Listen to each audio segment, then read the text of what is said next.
یه فیلم دیدنی و شنیدنی، عبرت آموز و تکان دهنده، یه خاطره نام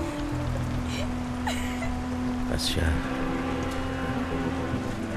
از زندگی توی شهر.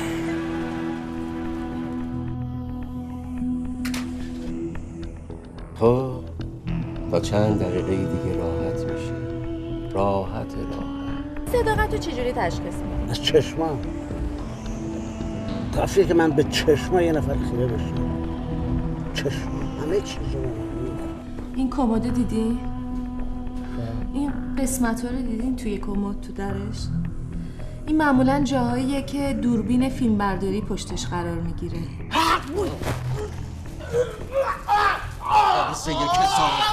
من آدمای عوضی زیادی رو دیدم که وقتی تو هچل میافتن خودشونو به موشمردگی میزنن تا قاف خدا رو بدزدن. چه کار کثیفی. معذرت میخوام. حالا یه افسر آگاهی روی این اوراق دقیق شده و به یه چیزایی شک کرده. البته سرنخی به دست نیاورده ولی به هر حال پیگیره. گفتم اسم اون افسر چیه؟ من داوود کمالی هستم، یه پلیس. وقتی دوره کاری یه زن تمومه که دیگه مردا بهش کنجکاو نمیشه. درست مثل سریا تو دیگه شرایط رفتن به بهش رو نداری مطلقاً. پس سعی نکن جز بنده های خوب خدا باشی. کثافت عوض. اگه امشب اومدم اینجا برای کاره، برای معامله، واسه پول. انگشتم شکر. حالا شکر. من به تو کمک میکنم تا اون افسر پلیس رو در اختیار بگیری. این در ازاش پول زیادی ازت میخوام. سکوت من هیچ معنی نداره. فقط دارم گوش میدم. میخوای مادرمو ببینی؟ میخوای ببینی که نه مادر نه دختر دنیاشون هیچ ربطی به دنیای تو نداره؟